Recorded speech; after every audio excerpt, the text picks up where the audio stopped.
So, welcome to Shakti Ma's Sunday Sangha with the Lady Sangha. That's usually the last Sunday of each month. And today's topic is on a mother's love, kind of continuing the theme of February being the month of love. So, our discussion today was relating to how we define a mother's love and how we express it. So, we're going to start again with, as we did the last time, what is the definition, the dictionary definition of what is love. It's a strong feeling of affection or concern toward another person, similar to that arising from kinship or a close friend.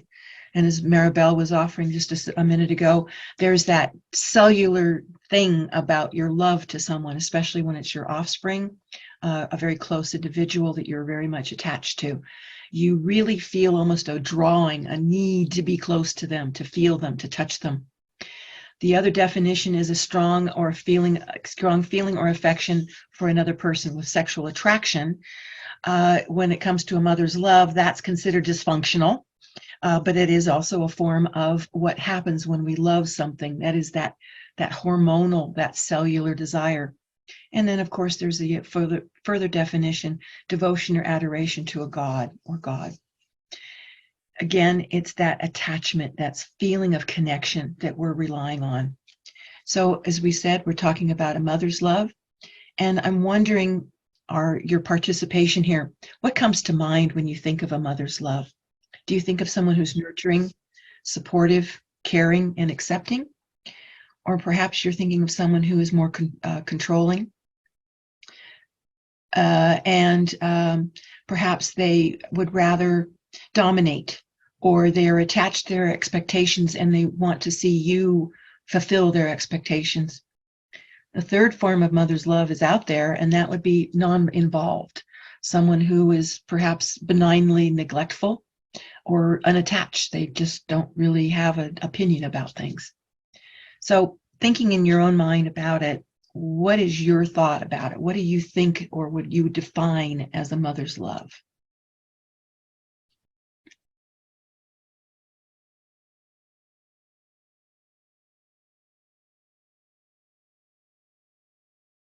Don't everybody jump in at once. I can say something. I noticed that when I was younger, I had this, before I became a mother, I didn't really think about being a mother at all. And then when I was a mother, I was 100% mother from day one. Also in this almost like a lion, female lion. I remember the moment I got my daughter on my chest after giving birth, it was not a romantic scenery at all. It was just, don't you touch my little cup. It was really raw, instincts of, I'll just fight to death for you now. And nothing to do with the romantic movies about, and then the life was, if it makes sense, right? And then I remember getting older, maybe 10 years into motherhood, I realized that some mothers do their children wrong, and some mothers seems on the surface like they're neglecting their children. But I think everybody is doing what they can, because so many people had neglected themselves from previous with their mothers, maybe.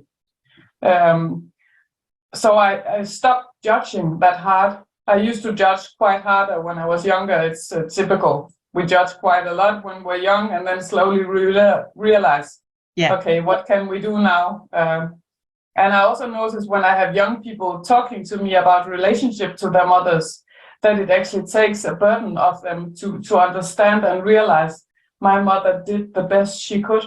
Yeah. She could actually not do better than this. Not for them to become a victim or feel sorry for their mother, but just this understanding that there was love. Well, I would say, as the recipient of a mother's love, we have a preference of how we'd like to feel it. And as we get older and more experienced, we understand better that the mother love came to us as the best it could. We have to honor that it was as much as it could be, as opposed to what we had wanted it to be. I agree completely about it. I was just talking to somebody about that this morning, about the fact that my mom did the very best she could.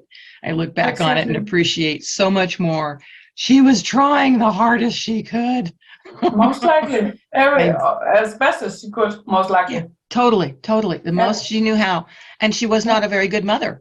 She didn't have the skills. She wasn't given them by her mother. So there's that passing forward or paying forward, I guess you could call it. But yeah, there's that disappointment factor. Definitely. Thank you for that. Anyone else?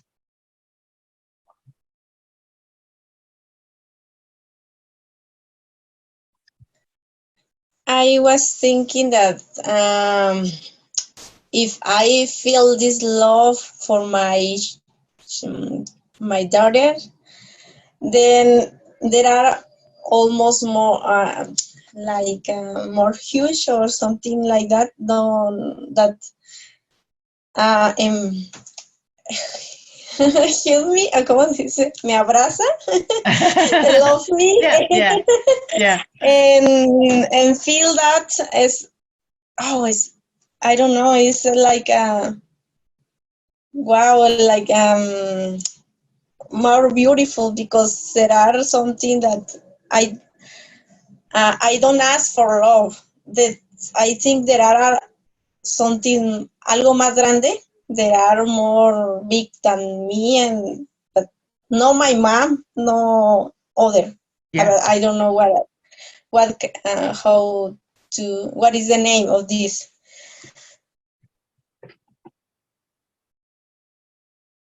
The visceral, that cellular, that it's so deep. It's not your brain thinking it. It's not even your emotional attachment. There's just that draw, that need to be in connection with, like Kala said, this is my baby, don't touch. I don't have that experience, but as a frustrated non-mom, I have fur babies, and there's a similar devotion in that same direction. Don't mess with my baby. So I completely appreciate it in my substituted way. Ram, you're a teacher, and I was curious, do you feel a similar, maybe not the visceral attachment to your students, but a similar dedication to the advantage, to the benefit of your students as what you would provide to your children? Well, I was told not to be honest, and I understand it today, and it's for a certain attitude of objectivity, not of subjectivity, because I totally agree with Kala and Maribel and yourself, Suki, when you have something that you care for and you just want to protect it. And the experience that I had with my mom was maybe the overprotection of fear.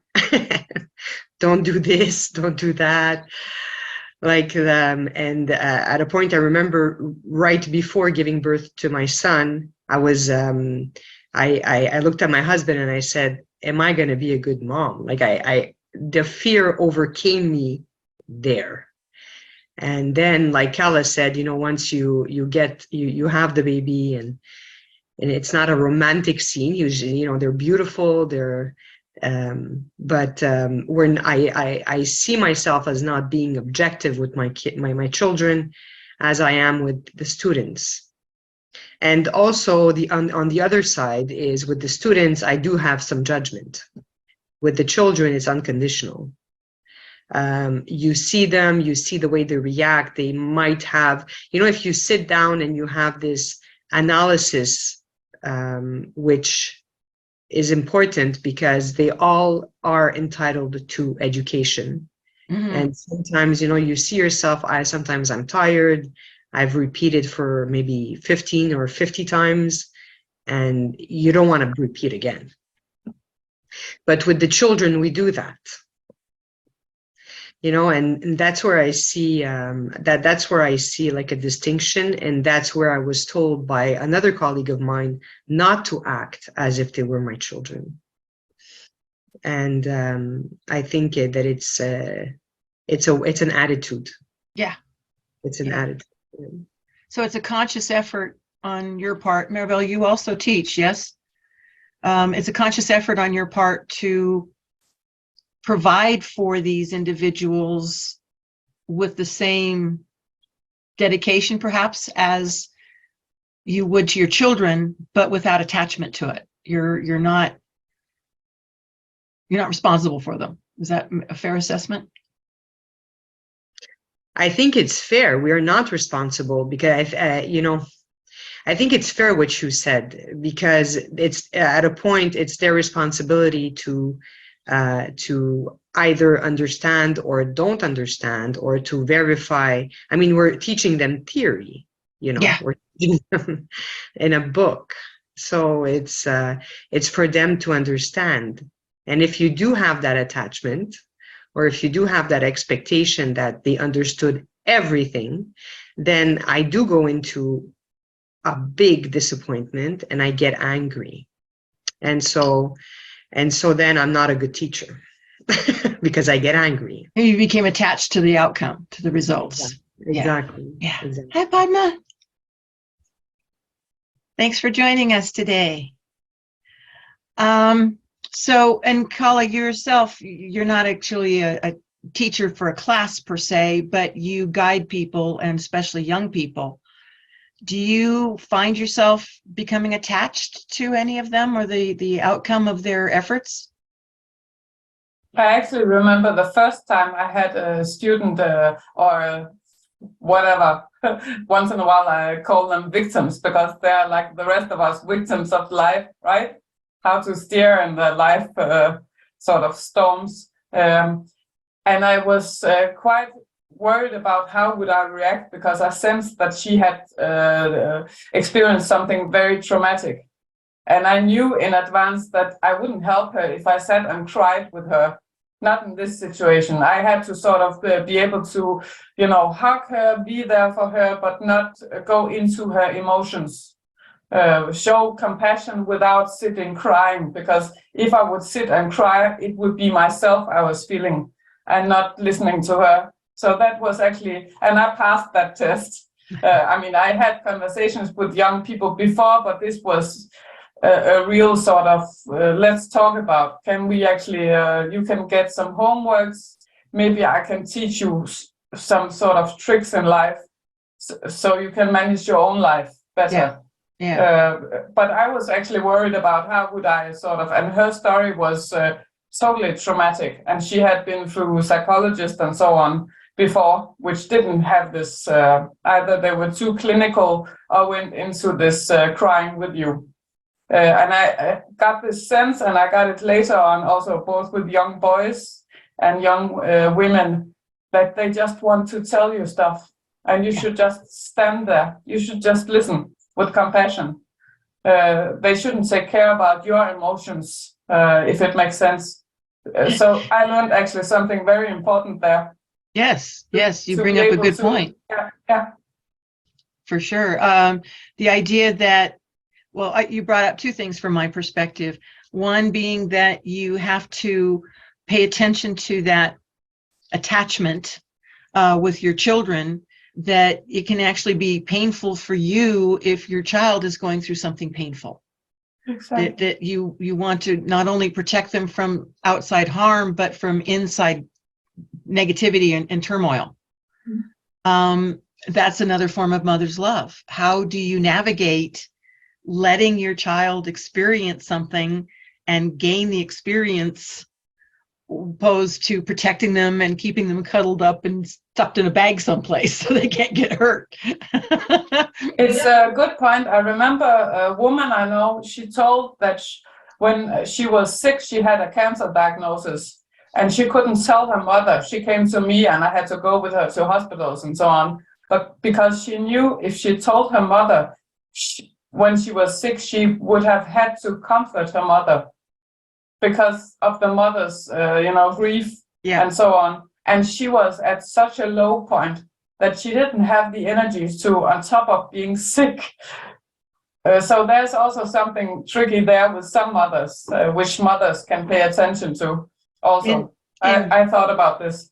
It shares the idea, to my mind, that our desire to intellectually make a good human being that's going to be of benefit to society, but at the same time, you have that animalistic mother who wants to protect your child. If you look at a mama grizzly, she's just as vehement about taking on a big bear that's looking for her child as she is for cuffing her child for doing something stupid.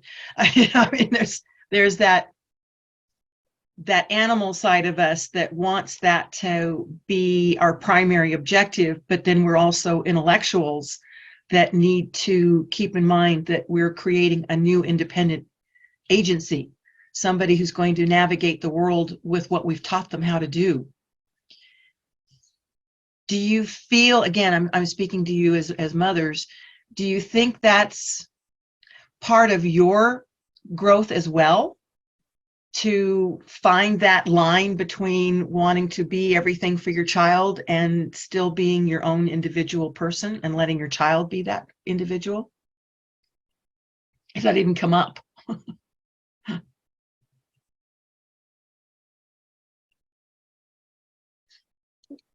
Well, if I may, I think it's hard for anybody. I think it's hard for a mom with children.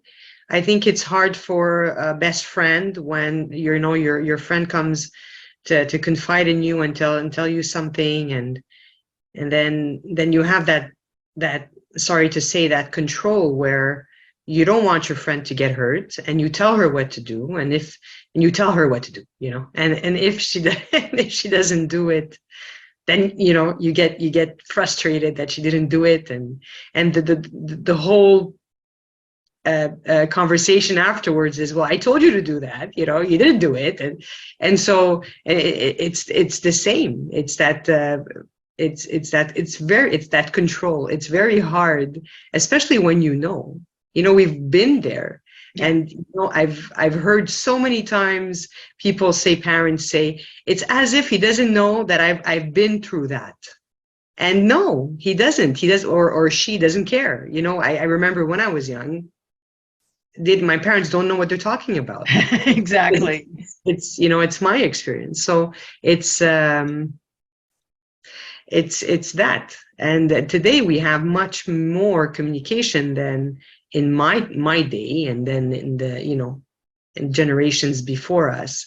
So I'm guessing we all have a version of don't do as I do as I say.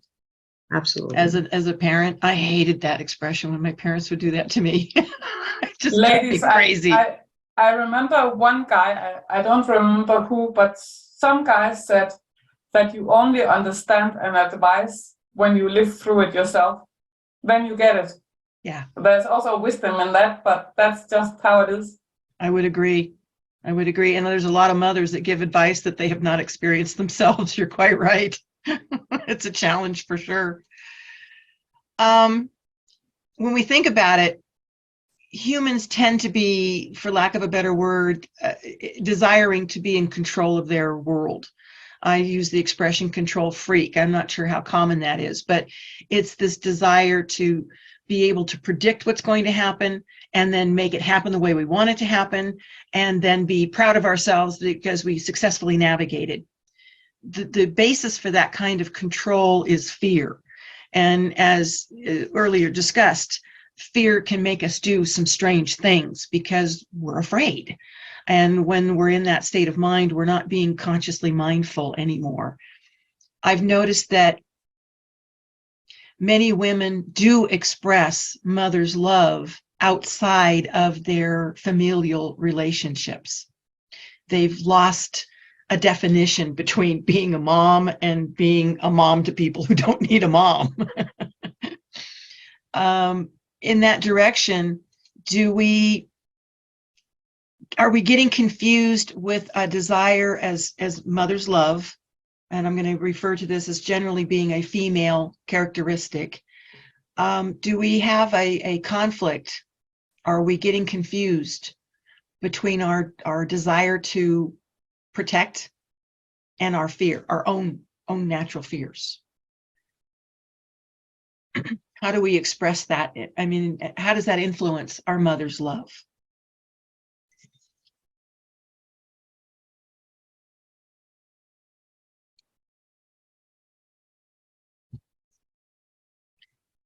kind of an aversion of I'm doing it for your own good,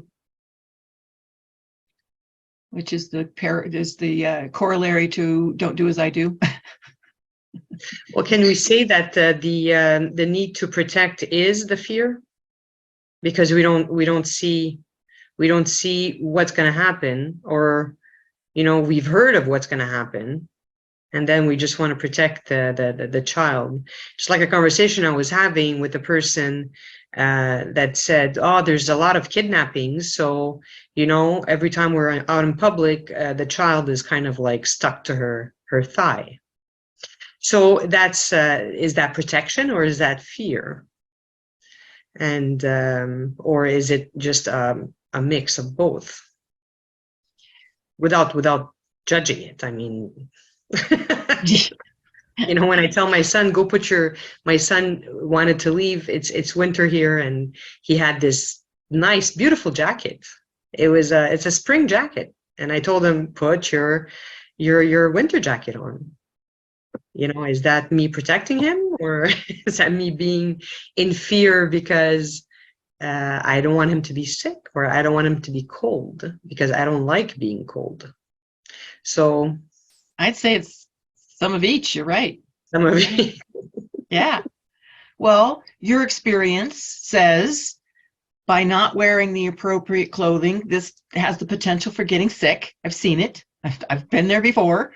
And therefore, I would have to take care of this sickness. It's going to affect me. So I have a fear that this sickness is going to be a detriment. So I'm going to be protecting of him to keep that fear from coming true. But I can see how that kind of supplants our ability to observe a situation for what it really is. In other words, your son is only going to be going from the house to the car, and from the car to the restaurant. So in theory, he could use a lighter coat under those circumstances, but you might not be able or willing to consider that option because you're focused more on, I don't want him to get sick. I think we've all seen the silly either TV shows or whatnot where the child is going out in the snow and they're all bundled up to the point where they can't move. They've got 16 layers of clothing on, 5 pairs of gloves, 4 hats. It's that kind of overreach that we end up finding ourselves into. How do we stop that? How do we keep our own balance? How do we keep a mother's mindfulness so that we don't fall into that trap of knee-jerk reacting because I don't want something to happen instead of I want something to happen? I have a little story. I think Ram's reaction is practical because we all know that this going into cold and into warmth very quickly actually makes you very sick. So it's practical both because Ram doesn't want to go home from work and take care about sick children, and she doesn't. So it's just practical, pragmatical almost, right? My daughter we were part of this children's circus for 7 years when she was smaller. And my daughter had to sort of be in that's how do you say in English, trapeze? Trapeze?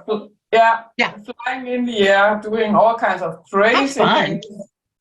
Totally. But the first time she needed to go, I was on light and sound. So I was always watching all the children, and I was a instructor also. And I was an instructor with light juggling, fire juggling. And I was not afraid with this. But when my daughter was way up somewhere, I actually left the room and let some guys take over not to, impose my fear on her, because I could actually see she knew what she was doing. But I had some sort of, whoa, be careful, which would make her worried. So that's how I fixed that. So I went outside a couple of times, and then when I knew she was okay, she was holding, then I could be in it. That's priceless, though. Yeah. I mean, most, to my knowledge, the mothers I know would have said, "Get your ass down here. You're not allowed to go up there anymore." instead of it was a removing process. yourself from the No, situation. I went outside, smoked a cigarette by the beach. No, I think that's priceless. It's a Yeah. perfect reaction, but it's not one that I would automatically expect because of the people I've encountered in that same situation. The mothers I've encountered would be going, no, wait, get back down here. You're not allowed to go up there. I mean, there was security, there was instructions. The children are quite skillful, like climbing trees, for instance. That's Yeah. also a test on motherhood, actually. For the first time your boy or girl climbs very high in a tree, what do you do? Right? I can't even imagine. I only know that from being the tree climber. Yeah. Oh, that's great. I like that though. Well, that I'm wondering, does that also then turn into feedback for yourselves?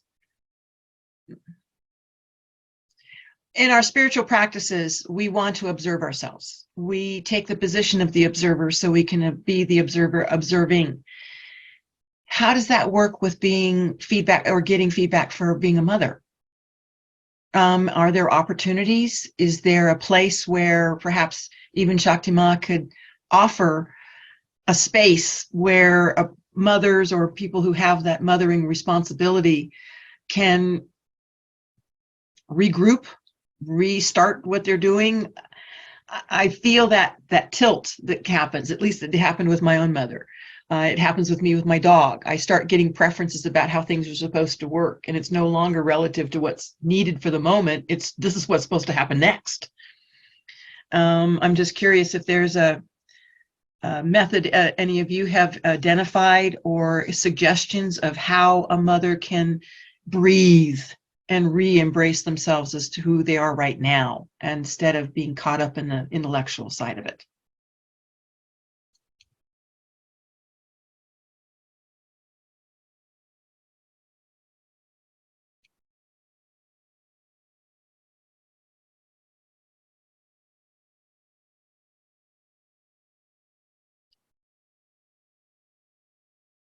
I'll speak again. Yes. I mean, I come from a long line of mothers which are very filled with empathy, but also controlling. All good people are quite often very controlling. My grandmother was the most controlling person I ever met, but I loved her. She was the heart of our family. And as much love she had, as much she was making sure how her hurt was doing, right? So it's also connected. Yes. She didn't go over the line as in an abuse. It was with love, and everybody in a way understood why she was sort of checking how's things going. Yeah. Yeah. I mean, you need some sort of respect for people. And then, like I said, I chose when I realized, okay, in the circus, there's good people, there's skillful people. They know what they're doing. They have been doing this for years. That time I realized, okay, Carla, your imagination is running away with you. Then I had a moment, for instance, when my daughter was born. The first 2 years, I was totally afraid of flying and sailing. It's an irrational sort of, I mean, I know plane crashes happens, but it's so seldom. So it was just this realizing suddenly I had responsibility for somebody else but me. And I was never afraid before of anything, ever. Yeah. And later on, I became unafraid again. But that made me actually understand fear and people who have anxiety. So that was healthy for me. That experience gave you an opportunity to see your fear. Yeah, To totally. say, oh yeah, I Totally. am afraid. Yeah. Yeah. Perfect. Perfect. Yeah, it's kind of hard sometimes to understand that we're driven by fear. I've had a number of people offer the root reason we do what we do. And I personally have found fear has been the biggest pusher for myself. That takes me to my next question of taking a look at the ego roadmap, where we have that opportunity to, as spiritually moving people, as well as mothers or having mother love, we have the tools. And one of which is recognizing where we are on the roadmap. I see the denials big time in that we are fearful of losing our children or our connections, our, for lack of a better word, our prestige, our position of relationship to this individual. But there's also a certain amount of pride. In my family, the overdriving commandment in my child was, don't embarrass me. I mean, that you could get away with anything as long as you didn't embarrass your parents. So as a precocious young lady who insisted on not wanting to wear skirts, don't embarrass me translated into me picking up my skirt all the time and showing off my fancy pantsies. I just tended to push buttons as a kid. My point, though, is that there's pride and shame involved in here, where the parent is seeing the child as a reflection of them, of their training, of their parenting. There's the shame of the parent saying, "Oh my God, that can't be my kid. I didn't know that. No, I don't want to own that." So that's just working on the denials.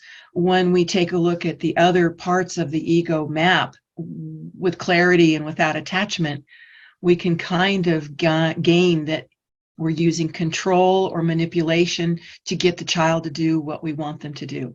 We can see where we're using our position of authority and well, I'll save my child until they won't let me save them anymore. Then I'll have to punish them and they'll do it anyway. I'll make them do it. You can see yourself sort of from a third person position when you look at the roadmap and honestly evaluate, what am I experiencing as I'm looking at this, as I'm going through this challenge with my child or a relationship similar to that. So in that direction, I was curious if you had any thoughts in your own mind, looking at the roadmap, of where you might be drawn to. Are you drawn to the attachments? Are you drawn to the needs? Are you drawn to the denials? Is there some place on that roadmap that yourselves as moms see yourself, where that is where your challenge might be lying in terms of being the best mom you can be, using your mother's love to create positive results as opposed to guilty consequences?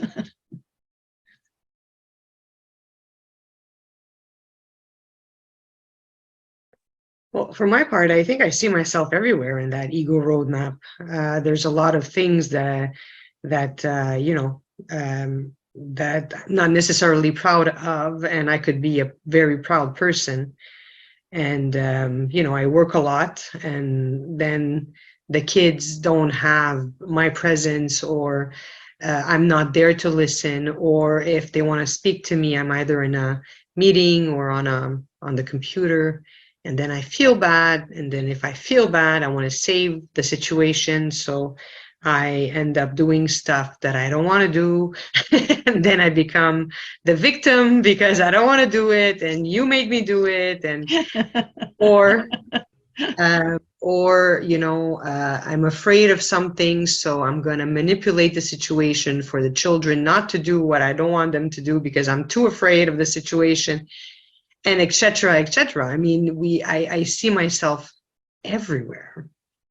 And what I forget most of the times is that these children are not they're a product, they're a creation, but they're not mine. And Yes. when you say, Suki, my mom used to say, don't embarrass me. Totally, I understand it, because the first instinct is when my son does something wrong, he's the father's son, he's not mine, of course not. So then again, the pride and all of that goes, but they're their own person. And I forget that. I forget that my son, he has a lot of similarities to me, a lot. And, we kind of like share a bond, and then it's kind of fusional, but he's not me. And that's where, we need to remember that. Yeah. I can't put myself in a situation where, and I thank God every day that my kids are healthy. And I just can't put myself in a situation where they couldn't be. Yeah. That's my ultimate fear. And and how to deal with that is to just to remember. I had a friend of mine who passed away. She passed away older. She was 50. She passed away from cancer, and her mom told the other daughter. She says, you know, the children are not ours. The children were lent to us by God. And I just figured that was just absolutely amazing of this mother that lost her daughter. You know, To say that, yeah. to say that in that way, I felt it was very reassuring. I felt it was very divine, because and you know, and for now, if something happens, that's what I'm going to go and grab. That's the tool. Yeah, that makes a lot of sense. Yeah. Gosh, for her to say that in her moment of grief and loss, that's pretty impressive.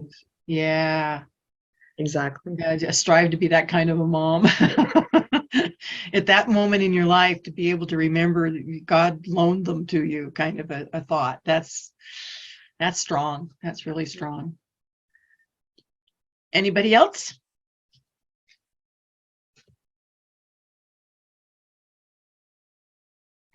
I was going to suggest back to Ram talking about the coat, and was going to offer,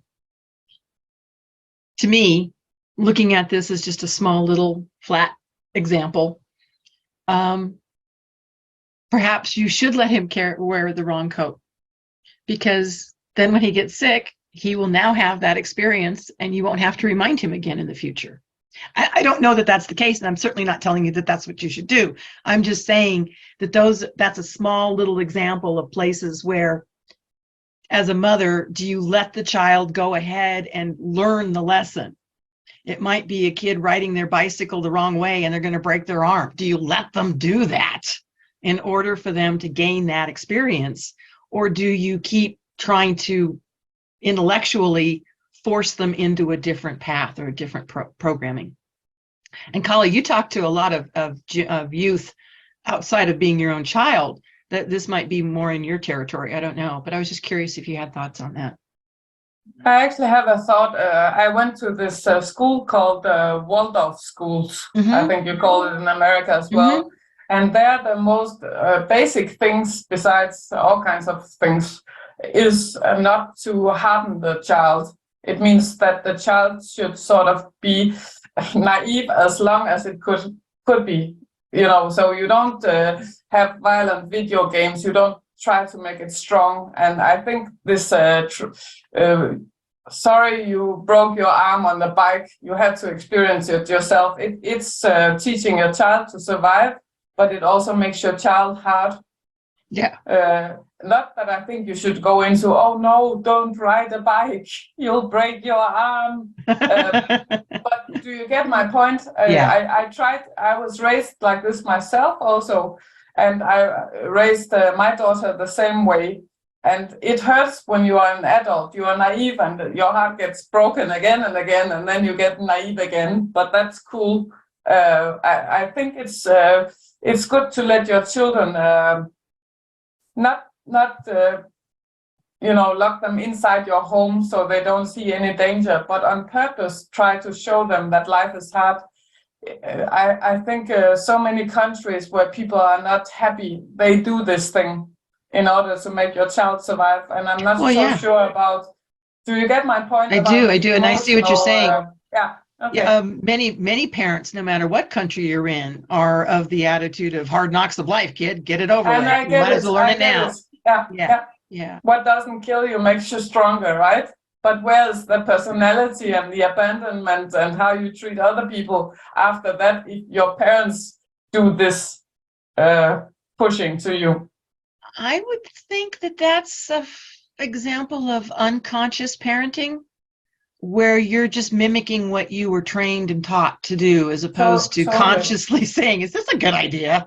Yeah, totally agree. So in that direction, back to mother's love, I can see how a mother's love can be both blinding as well as liberating. And that's a heck of a job for you guys. I know why I didn't have children now. do you have practices? Do you have any particular mantras or directions that you like to go in with regard to when you're at that point of view with your parenting? One last thing before Ram and Maribel will say something. It's not a mantra, but I told you also, Suki, the other day that I did something with my daughter when she was a teenager or tweenie in this age. Instead of thinking about what would I have done, what would be good for me, I started realizing what would actually make my daughter happy. How is she? Because she's a totally different person than me, Sure. even if she's a product of me. So when she came to me for advices, and when she comes to me for advices, I don't give advices as if it was for myself. I think about what kind of person is she, and this I think is a tremendous help when they get a little bit older. Actually, directions in life, right? Maybe you want your child to be an academic, but if you look at your child and they're actually good with their hands, you shouldn't push them in an academic corner. I think. Yeah. Things like this. That's a good, again, it's a conscious observation of the situation instead of just a knee-jerk reaction to something.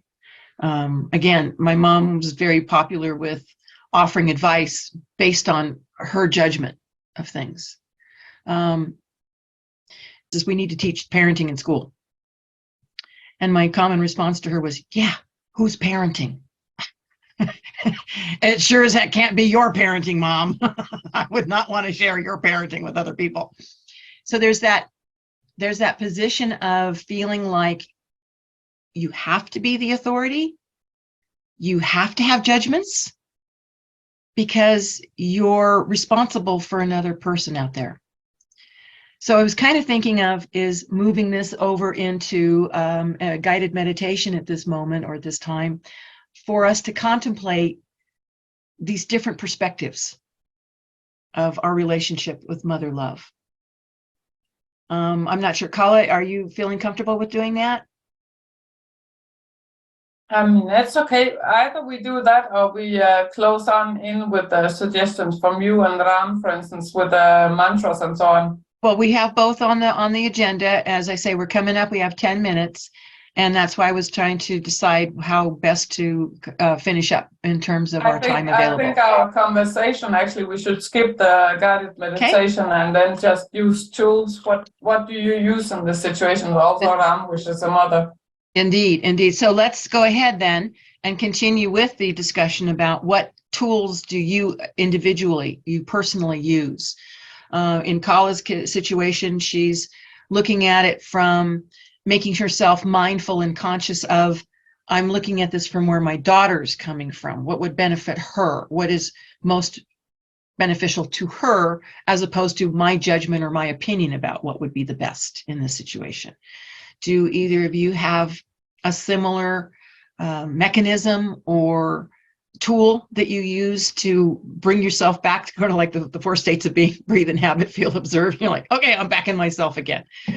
I was just curious if you had any suggestions or thoughts about what you might do to accomplish the same goal.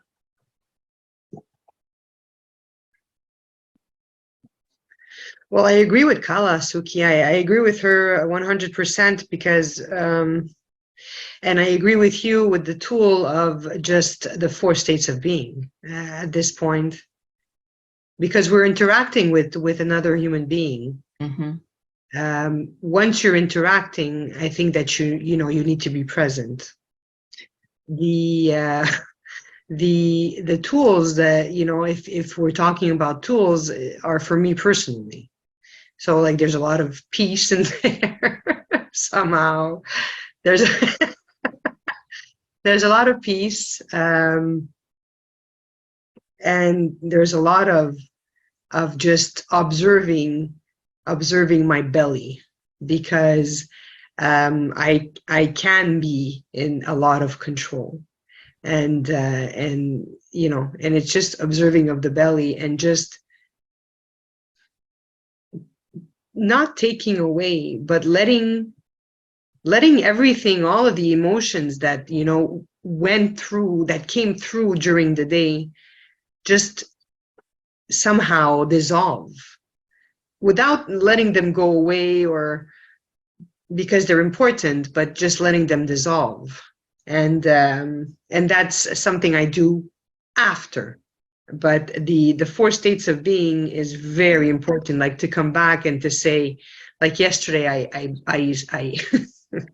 I kind of like blew at my son because I was on the phone and he was talking to me and I couldn't hear. And it's been 5 times that I, press 1 for this department, press Oh gosh. for that. And you're like, and I blew up on him because, there was too much pressure. And you know what, Suki? I didn't want the pressure. I didn't want it. So why are you giving it to me? And then I realized that, he was anxious because he couldn't wait to go. And he wanted to know where we're going. And when I realized that, and even if I was just being also very angry at the point, and, I could not tell him, you know what, Will, I'm sorry, but, I was trying to listen to the messaging and the messages, and you were talking to me and I couldn't hear, and I got disorganized. And I'm sorry for blowing up at you. And that is, I don't see it like some people might see it as a weakness or not a weakness or whatever. I don't see it as much because my son does that to me. Once he blows up. Yeah. Afterwards there. He comes back. He comes back. So I think that is, if there's one tool, that's the ultimate one. Being able to acknowledge your actions and then offering appropriate apology if needed. That's owning your feelings, owning what you've done. Especially owning, the apology, he might, tell me to go somewhere, and he could be justified in doing so. I don't know, but I wouldn't take it that well, but I don't necessarily expect him to say, "Oh, it's okay, Mom," but it's the acknowledgement, I think, of me, of how I treated him. Yeah. I like that. It's kind of like keeping you honest, as opposed to, you look what you made me do. Exactly. Look what you made me do, and it's not worth it. Look what you made me do, because we're gonna blame the outsider all the time. Until when are we gonna do that? I mean, we're adults now. Well, that's it. And I would suggest that that's the challenge of a mother's love, is owning it, is being responsible for both the good and the bad, for the positive and the negative, for the successes and the mistakes. Is being honest with yourself, ownership of what you've done and who you are. It also, I would think, helps your children recognize more healthy ways of having a disagreement with someone. Like you say, your son comes back to you and apologizes. He's learned that from someone. So it helps, again, you're reinforcing it for yourselves as well as for your offspring, for the people you're influencing. And that could apply to even a person as a supervisor or in a position of authority, a teacher. Granted, they're not your children, but you're still owning your behavior and your emotions, your thoughts, and accepting when you've made a mistake. That's far more powerful to me than somebody saying, "Look what you made me do. It's all your fault." I was looking at some of the things, and as I said, states of being, breathe, inhabit, feel, observe. To me, that's the biggest one with anything. When I find myself, I call it an inanimate object attack.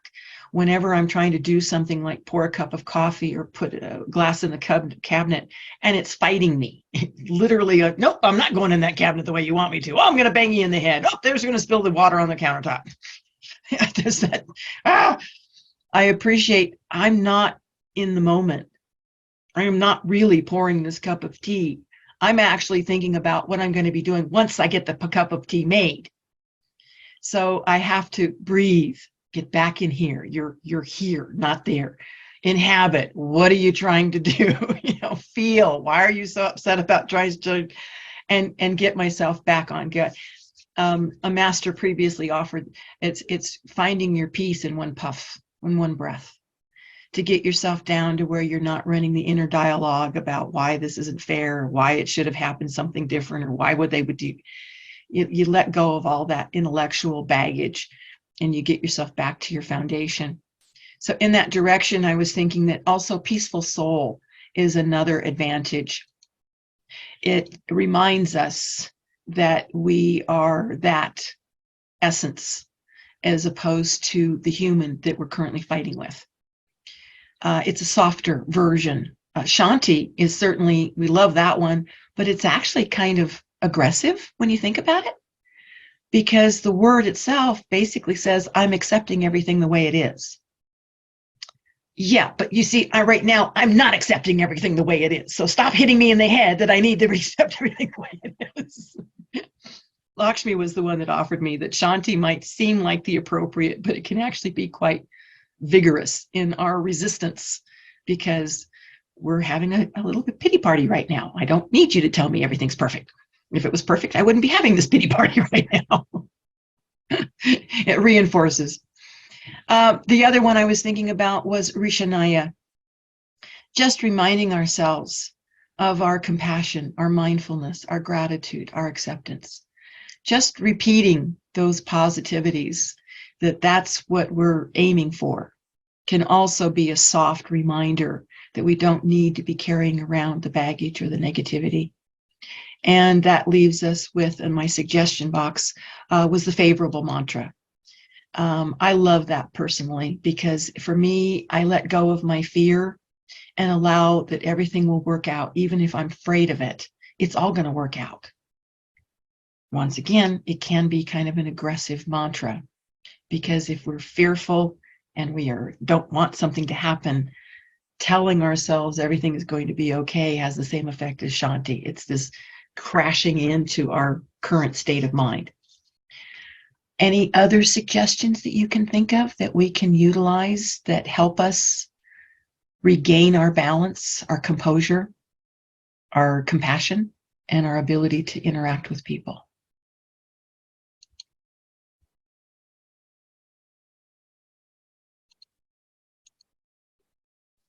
Well, if I may, because,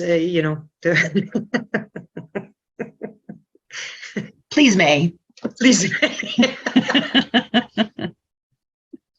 It's also, I think, we've heard this a lot with our teachers, respect yourself and be honest with yourself. And being honest with ourselves is I don't like this, just to say that you don't like it and just to verbalize it is a step, because we're very much expecting of ourselves because of what we learn and because of the comparisons that we do with other people in wherever, in our jobs, in the Mahajriya, in the Shaktima. I mean, with everybody that we get to know, but just being okay with who we are, I think is step one, and then you understand. Would it be safe to say Rin, if you've done Kujian, would also be a good reinforcement to reestablish your conscious condition, your state of, this is my space, this is my 4 foot square space, it's mine. I have every right to claim it. I had to do that this morning. Rin is almost like swastika as well, isn't it? Mm-hmm, mm-hmm. That you go back to some sort of, this is my feeling of it. Yes. Yeah, you return to more of a safe, self-contained definition of yourself. You're not needing anything out there to tell you who you are. And you don't need to defend yourself to what's going on out there. You're self-contained. You're a complete unit right there, and you don't have to apologize for that. And to that, I would add also for the spacing is the Akasha. Yeah. With I've always had a weird definition of the Akasha. Maybe I didn't understand it. Maybe I didn't want to. But recently I had the beautiful Shivagam teach the Akasha, and it made so much sense. It was actually very reassuring to know that I am the space, Mm-hmm. and that's Mm-hmm. it. Yeah. So Only that. as simple as that. That's perfect. That's perfect. I'm glad he was able to give you that. That's good. That's good. Yes. We've reached the hour. Anyone have anything else to offer us before we conclude? Yes, thank you. Thank you for your comments. I don't know. I was thinking about my relation with my mom and my daughter, and because now I live with her, Uh-huh. and es the contrast for what qué es lo que yo quiero, what I want to, what no sé.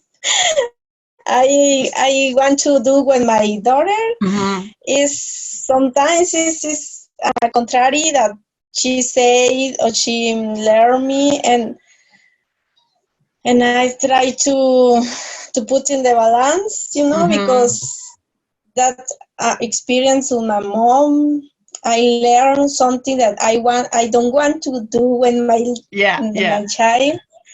And okay, I try to take a breath, respiration, breathe, and then because it's difficult. It's difficult in sometimes, and the things that she told me, and until now that you don't understand, you don't, I don't know, it's down or something like that is hard for me, and I say, oh, no, I don't want this for my daughter, but it's good to see them, because I am learning, and then I need to practice a lot. And the things that you say it in this conversation, in this seminar, is very interesting, because you have other ideas, and then approach that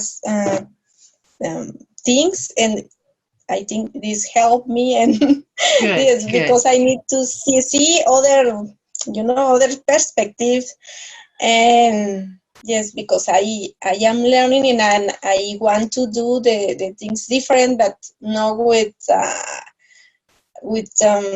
fear or what audio, and I feel that I all that I do as is bad are bad, because that's experience the infants is always I am feel that I am secure, and then I don't have the good decision for my life, and that's why I feel bad in many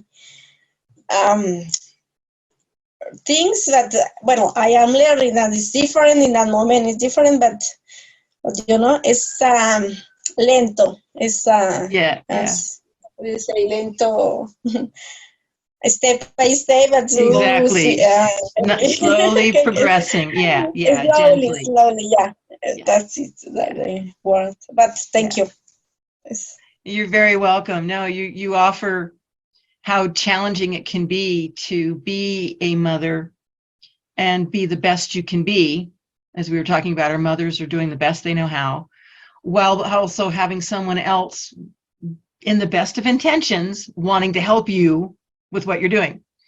So that's a very challenging place to occupy. And I'm sure each one of you have had that happen at some point, where you were dealing with your child and had a mother come up and say, oh, well, now you really should be. That's the place where you're responsible for yourself and acknowledging, thank you for that input. I really appreciate you letting me know that. Doesn't mean I'm going to do anything about it. I'm just acknowledging that you gave me some good advice, or you gave me what you felt was good advice, and I'm thanking you for that. Obviously, those kinds of situations can devolve quickly, but I'm glad you found something from today that gave you some other ways of looking at your challenges that make you feel more comfortable about making decisions that might be contrary to what your mother would think you should do. So I think that's marvelous. That's part of our challenge, is to, my mother called it climbing out of the cave a little further. You know, my mom says, my mom climbed out of the cave a little further, and I climbed out a little further. Now you're going to climb out a little further. We keep making progress on what our previous generation tried to do for our families. So I admire all three of you for your efforts and for your dedication, your service to your children, to the next generation.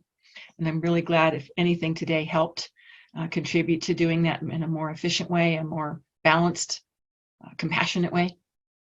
So thank you for joining us today. I really appreciate it very much.